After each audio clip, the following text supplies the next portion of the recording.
History is filled with conquerors, rulers, and visionaries who shaped the fate of nations. But there's one man whose name towers above nearly all others, echoing through the corridors of time as if carved into stone itself: Alexander the Great.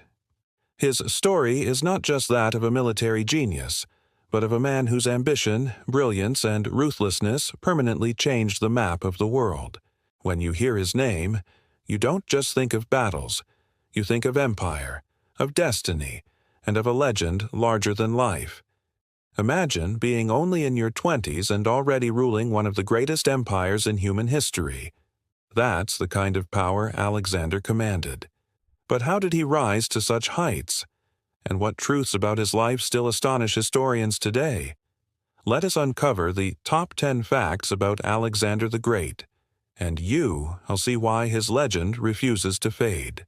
Factor 10. Tutored by Aristotle, the world's greatest philosopher. Alexander didn't just stumble into greatness. From a young age he was molded and sharpened like a sword.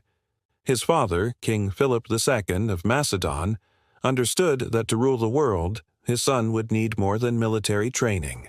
He needed a mind capable of strategy, diplomacy, and vision.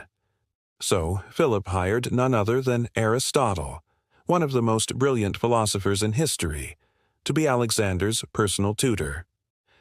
Yes, that Aristotle, the student of Plato, the teacher whose writings shaped Western philosophy for centuries. Starting when Alexander was about 13, Aristotle took him under his wing in the temple school of Mysa.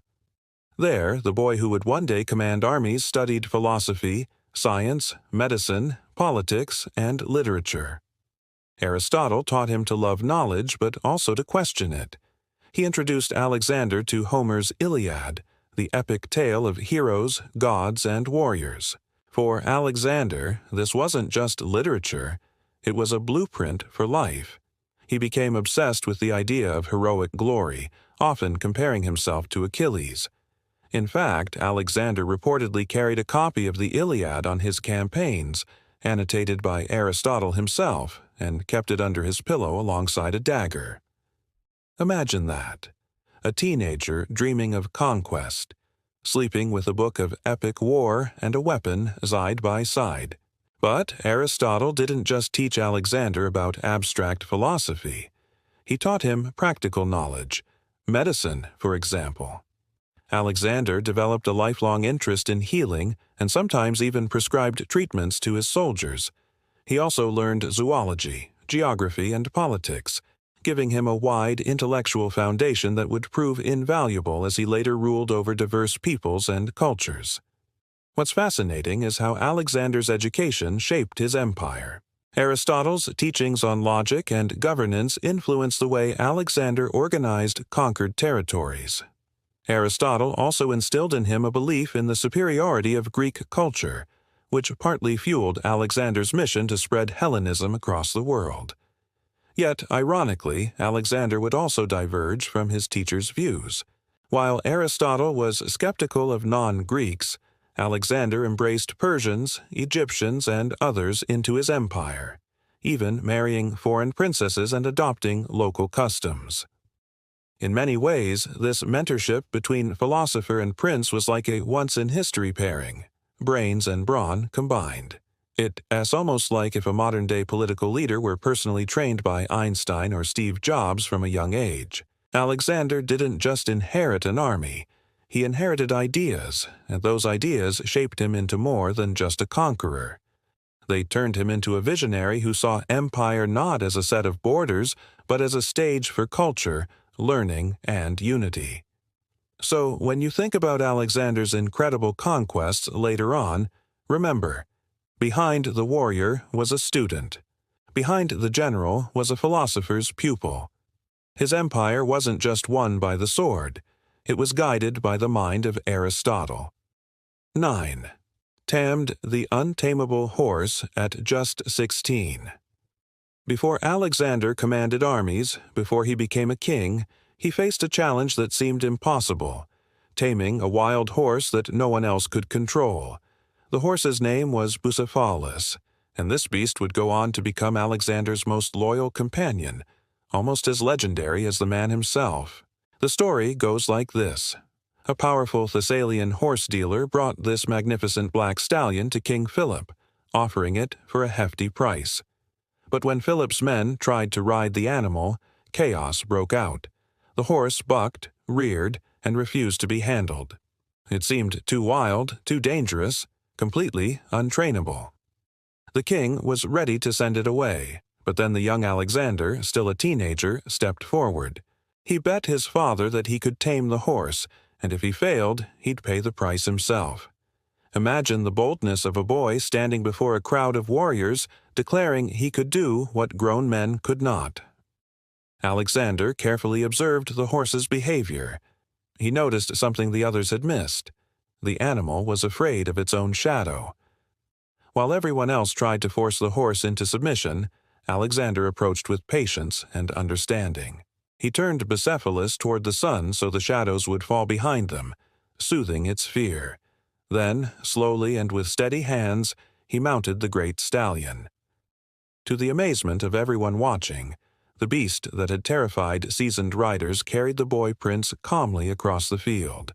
King Philip was so astonished that he reportedly wept with pride and exclaimed, "My son, you must seek a kingdom equal to yourself, for Macedonia is too small for you." It was as if this one moment proved Alexander was destined for greatness. Bucephalus became more than just a horse. He became Alexander's partner in conquest. Together, they rode into countless battles, from Greece to Persia to India.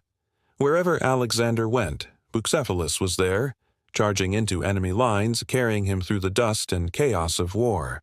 This bond between man and horse became legendary, almost symbolic of Alexander's ability to master the untamable, whether it was a stallion, a nation, or an empire. When Bucephalus finally died, after years of loyal service, Alexander was devastated. He founded a city in his honor, Bucephalus, located near the Hydaspes River in modern-day Pakistan. Think about that, naming an entire city after your horse. It shows the depth of his loyalty and affection. For Alexander, Bucephalus wasn't just an animal. He was a friend, a symbol of trust, and a reminder that greatness isn't only about conquering others, but also about understanding them. This episode also highlights Alexander's leadership style. Unlike many rulers who ruled by fear alone, Alexander combined strength with insight. He saw patterns others missed, whether in a horse's shadow or a battlefield strategy. He inspired confidence by leading with vision, not just force. And that vision started with something as simple and as profound as taming a frightened horse. Alexander the Great's early life already showed glimpses of the legend he would become. With the mind sharpened by Aristotle and the courage proven through Bucephalus, he was no ordinary prince. He was a boy preparing to step into history's spotlight, ready to take on challenges bigger than himself and win against all odds. Alexander VIII became king at just 20 years old. Most 20-year-olds today are barely starting out in life. They might be in college, figuring out careers, or still living at home. But Alexander, by the age of 20, he was sitting on the throne of Macedonia, holding in his hands the future of a kingdom and, unknowingly, the fate of half the world. The transition wasn't smooth or easy. His father, Philip II, had built a powerful and ambitious Macedonia, turning it from a second-rate kingdom into a dominant force in Greece. Philip was a brilliant strategist, but he was also a man surrounded by enemies and betrayal. In 336 BCE, during a celebration in Aegae, Philip was assassinated, stabbed in the chest by a member of his own bodyguard. Whether it was a personal grudge or part of a conspiracy is still debated by historians, but what's certain is that his death left the throne vulnerable. Alexander wasted no time. While grief was still fresh, he stepped up and claimed his father's mantle. But taking the throne at 20 wasn't just about wearing a crown. It was about survival. Rivals inside Macedonia doubted him. Greek city-states, sensing weakness, prepared to revolt. Foreign neighbors like Thrace and Illyria threatened invasion. At an age when most young men are learning about the world, Alexander had to fight to control it. And fight he did. His response was swift and brutal. He crushed rebellions in Greece with decisive force. The most famous was the revolt of Thebes. Thebes dared to challenge Macedonia's authority, believing Alexander was too young to enforce his power. In response, Alexander marched his army straight to their gates. Within days, Thebes was destroyed, its buildings razed, its population sold into slavery.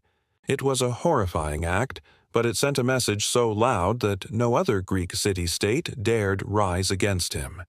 Even Athens, which despised Macedonian dominance, stayed silent. What this shows is Alexander's instinct for leadership. At 20, he understood that hesitation meant death. He had inherited an empire built on fear and respect, and he could not afford to appear weak. By acting decisively, he secured his position and ensured that his father's dream of invading Persia could continue. This fact reminds us of the enormous burden Alexander carried at such a young age. While most of us spend our 20s experimenting with careers or finding ourselves, Alexander was commanding armies, executing political enemies, and setting the stage for one of the greatest military campaigns in history. His rise to power wasn't the story of a gradual climb. It was a plunge into the deep end, where he either sank or swam. And Alexander, he swam straight into immortality. Number 7. Never lost a single battle. If there's one fact that solidifies Alexander the Great's place in history, it's this. In over a decade of non-stop campaigns, facing enemies that outnumbered him many times over, Alexander never lost a single battle. That's right, not one. Think about how astonishing that is. Even the greatest generals in history, Napoleon, Julius Caesar, Hannibal, suffered crushing defeats at some point in their careers. But Alexander? He was undefeated. From the moment he took command of his army to his death at 32, he left behind a perfect record. How did he do it? The answer lies in his genius for strategy and his ability to inspire his troops. Alexander didn't just inherit his father's army, he improved it. The Macedonian phalanx, a formation of soldiers armed with long spears called sarissas, was nearly unstoppable when used correctly. But Alexander didn't rely on brute force alone. He combined the phalanx with cavalry charges, flexible maneuvers, and brilliant psychological tactics. Take the Battle of Issus in 333 BCE. Alexander faced the Persian king Darius III, whose army may have been twice as large. Most generals would have panicked in the face of such overwhelming numbers, but Alexander used the narrow terrain to his advantage, funneling the Persians into a space where their numbers meant less. Then, leading his cavalry personally, he smashed into the Persian lines with devastating force. Darius fled the battlefield, abandoning his family. The victory wasn't just military, it was psychological. The world saw that Alexander could humble the mighty Persian Empire. Or consider the Battle of Gaugamela in 331 BCE, perhaps his most famous triumph. This time, Darius assembled a massive army, possibly numbering in the hundreds of thousands. He had scythed chariots, war elephants, and a flat plain perfect for deploying his troops. On paper, Alexander should have been crushed. Instead, he orchestrated a masterpiece. He deliberately extended his lines, drawing the Persians out of position. Then, spotting a gap, he personally led a cavalry wedge straight at Darius himself. Once again, the Persian king fled, and Alexander claimed a victory that shattered the Persian Empire. What makes Alexander's record even more incredible is that he always led from the front. He didn't command from a safe hilltop miles away. He was in the thick of combat, charging with his men, often wounded but never defeated. This gave his soldiers unmatched morale. They weren't just fighting for a king, they were fighting alongside him. They believed in his invincibility because he proved it time and again. And let's not forget his campaigns in India. Facing war elephants for the first time at the Battle of Hydaspes in 326 BCE, Alexander adapted quickly. While the elephants terrified his men, he used disciplined formations and clever tactics to neutralize them. Once again, victory was his. The fact that Alexander never lost a battle makes him not just a great general, but perhaps the greatest military commander in history. It wasn't luck. It wasn't chance. It was preparation, intelligence, and an unshakable will to win. He mastered the art of war in a way few ever have. And the undefeated record? That's the crown jewel of his legend. Number 6. Conquered an empire. Bigger than anyone before him. By the time of his death at just 32, Alexander had created the largest empire the world had ever seen up to that point. Think about it. In little more than a decade, he conquered lands stretching from Greece in the west, across Egypt, through the Middle East, all the way to the edges of India in the east. His empire covered around 2 million square miles, larger than the continental United States. For someone who lived in the 4th century BCE, this was nothing short of mind-blowing. What makes this fact even more astonishing is the speed of his conquests. Alexander didn't slowly expand his borders over a lifetime like many rulers. He launched his campaigns at 20 and, in just 12 years, toppled the mighty Persian Empire and stretched his dominion over 3 continents. It was like a wildfire of conquest that no one could stop. Consider the Persian Empire he defeated. It had been the most powerful empire on earth for centuries, ruling over diverse peoples with vast armies and immense wealth. Many thought it was invincible. Yet Alexander, with an army that was often outnumbered, swept through its territories like a storm. After his victories at Issus and Gaugamela, the Persian capital cities of Babylon, Susa, and Persepolis fell into his hands. In a dramatic act, he even burned Bucephalus, the ceremonial heart of Persia, perhaps as revenge for earlier Persian invasions of Greece. But Alexander's ambitions didn't stop with Persia. He pressed onward into Central Asia and then India, regions that were considered the ends of the earth by Greeks of his time. At the Hydaspes River, he fought King Porus, a ruler commanding war elephants, something the Macedonians had never faced. The battle was brutal, but Alexander adapted his tactics and triumphed once again. Afterward, instead of humiliating Porus, Alexander restored him to power and even made him an ally. This was a pattern throughout his empire. He didn't just conquer, he often co-opted local rulers, blending his authority with their traditions.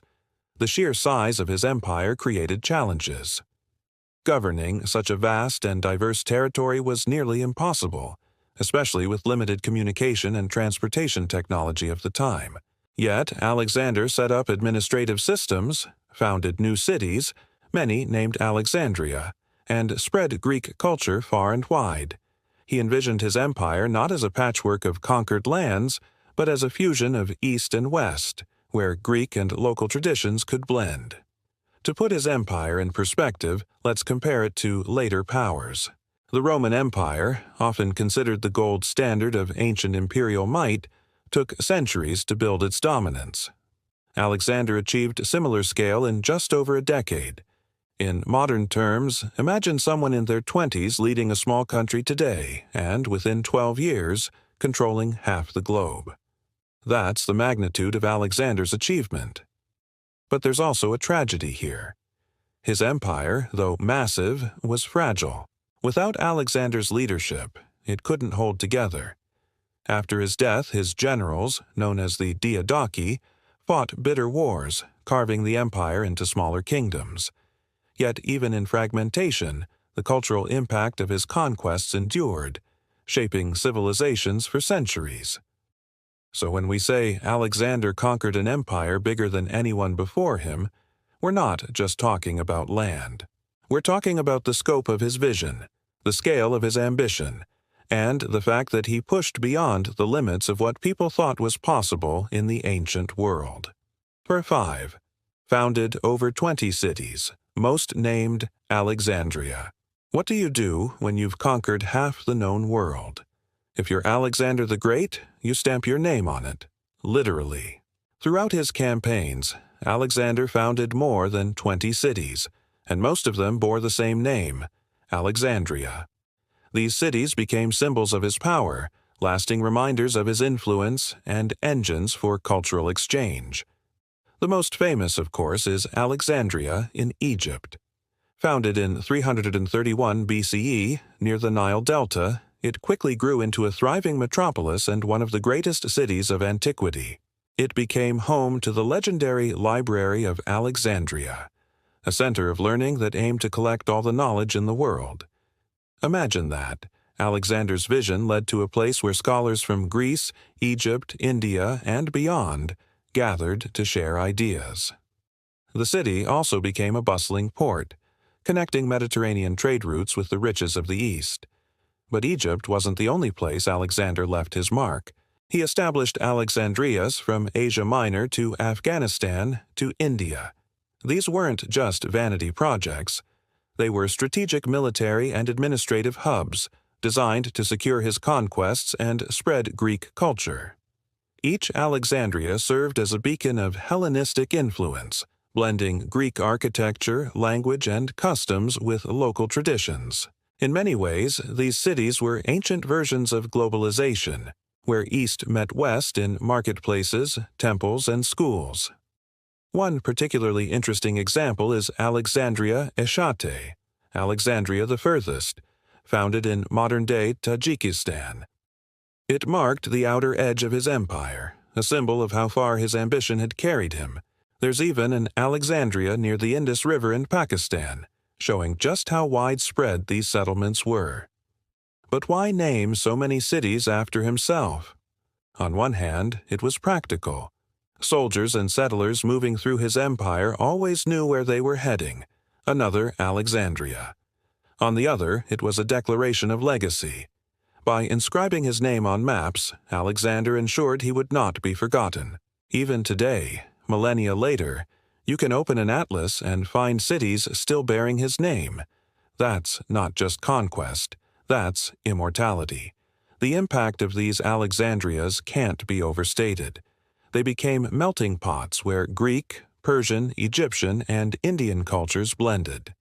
Out of this fusion emerged the Hellenistic world, a period that transformed art, science, philosophy, and religion.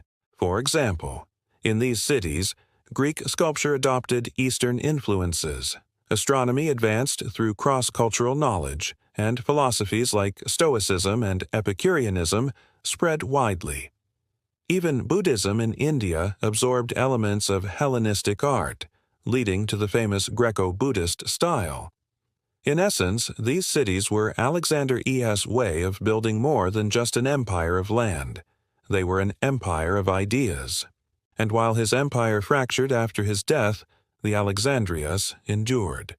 They became seeds of cultural exchange that shaped history long after the conqueror was gone.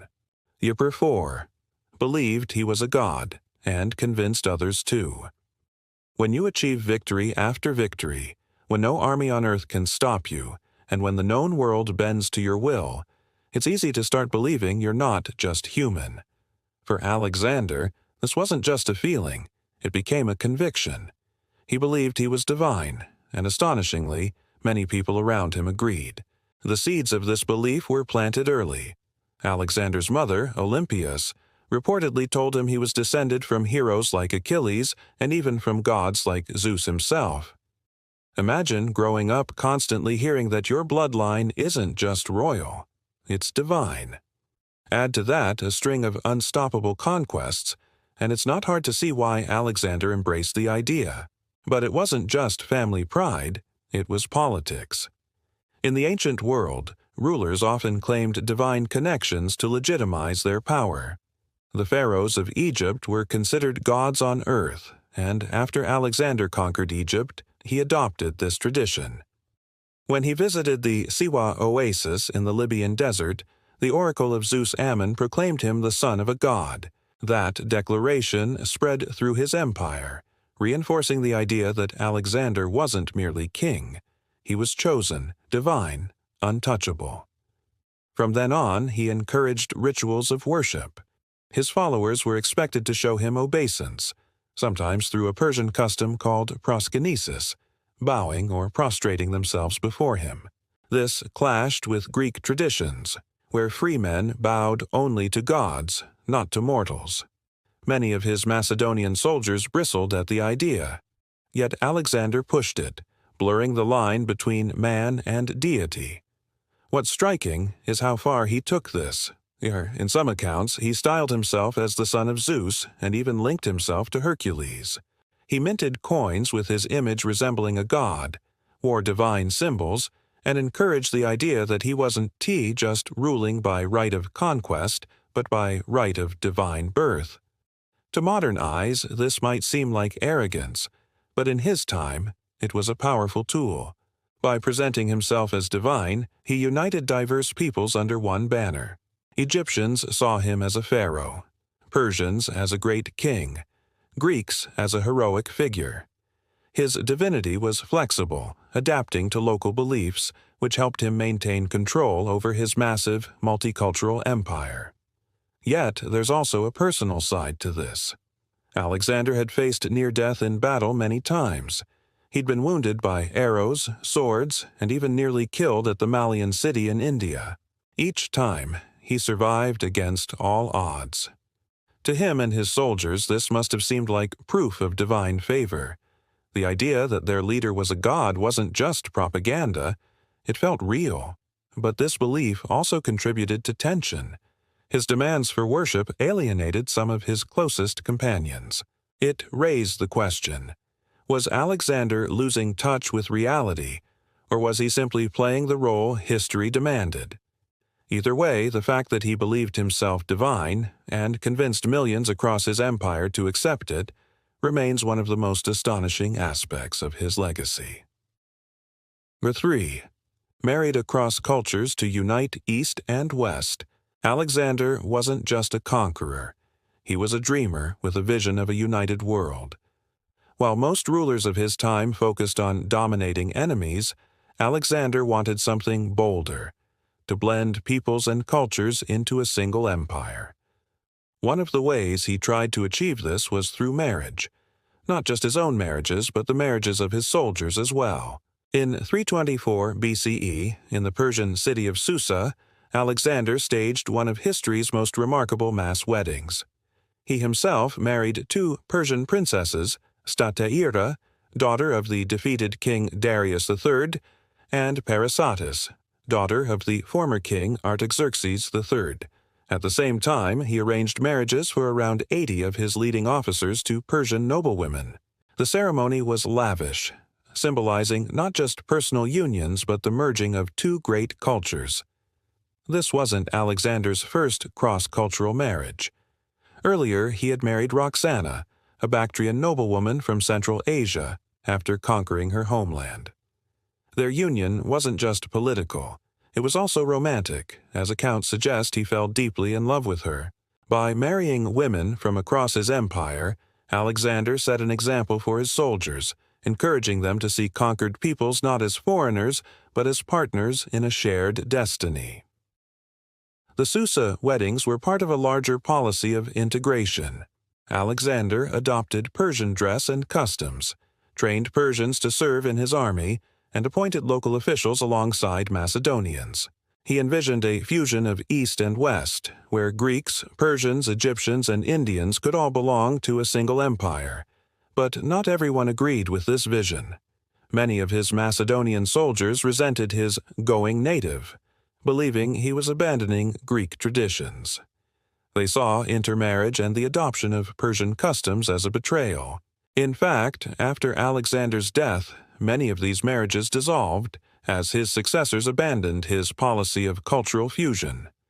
Still, the idea was revolutionary. In a world where most rulers emphasized separation and superiority, Alexander preached unity and blending. His marriages weren't just personal. They were political acts meant to build bridges. Though his empire didn't survive intact, the cultural fusion he promoted did. The Hellenistic period that followed was marked by unprecedented exchange between Greek and Eastern cultures, shaping philosophy, art, religion, and science for centuries.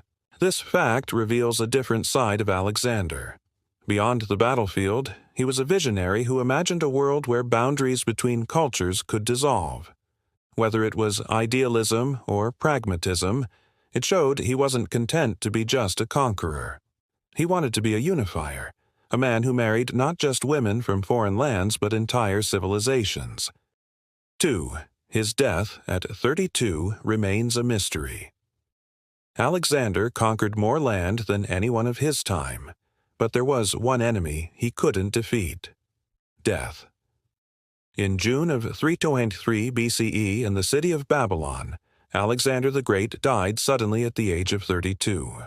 The man who had seemed unstoppable, who had survived countless battles and injuries, who was worshipped as a god, was suddenly gone. And to this day, the cause of his death is one of history's greatest mysteries. Accounts differ. Some say he fell ill after a banquet, struck with fever and pain that worsened over several days. Others suggest poisoning, perhaps by rivals who feared his power or generals weary of his endless campaigns.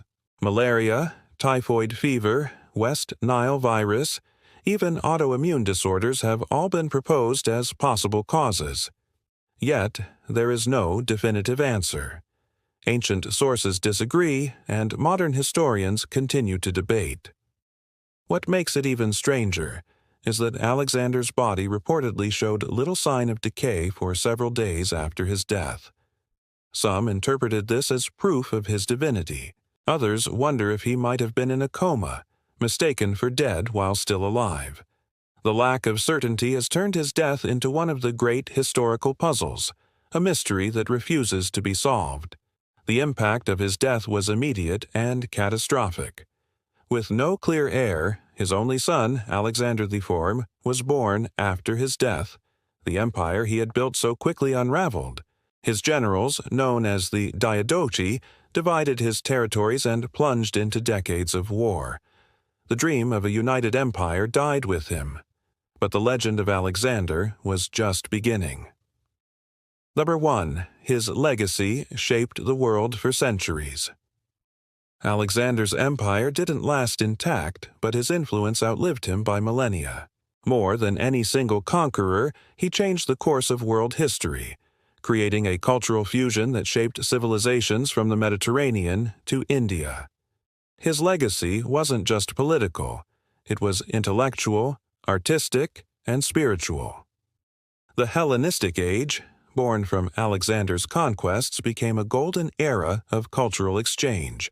Greek ideas about philosophy, science, and art spread across the Middle East and into Asia.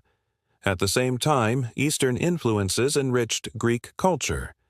In cities like Alexandria in Egypt, knowledge flourished. The Library of Alexandria aimed to collect every text in existence. Advances in mathematics, astronomy, and medicine flowed from the mixing of Greek and Eastern scholars. Without Alexander, this explosion of knowledge might never have happened. His influence also touched religion. In India, the art of depicting the Buddha in human form was influenced by Greek sculptural styles, creating the Greco-Buddhist tradition.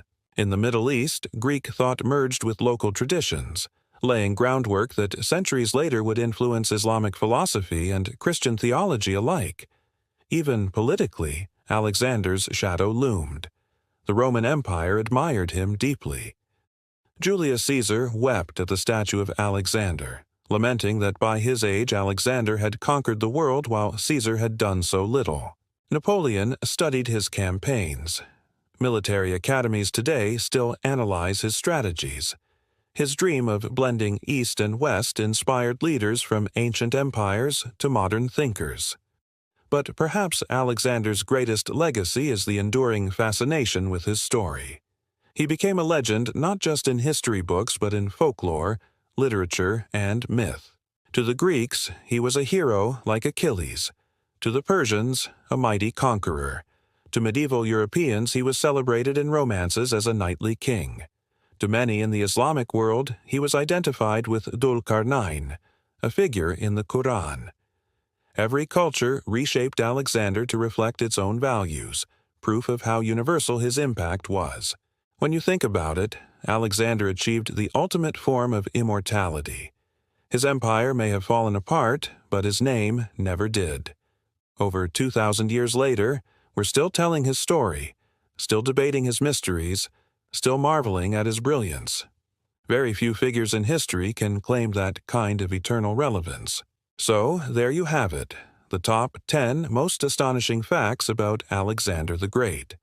From being tutored by Aristotle and taming the untamable Bucephalus, to becoming king at 20, never losing a single battle, conquering the largest empire of his time, and founding over 20 cities named Alexandria.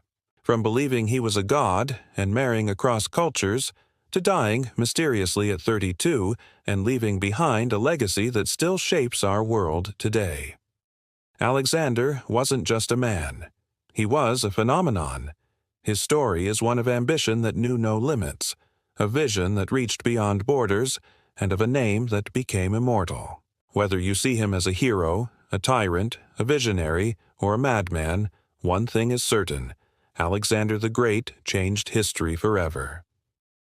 If you enjoyed this journey into the life of Alexander the Great, don't forget to hit that like button and share this video with your friends who love history and epic stories. Subscribe to the channel so you won't miss more thrilling deep dives into the lives of history's greatest legends. And let me know in the comments, which fact about Alexander surprised you the most? Was it his undefeated battles, his mysterious death, or the sheer scale of his empire? I'd love to hear your thoughts. Thanks for watching, and until next time, keep exploring the past to better understand the present.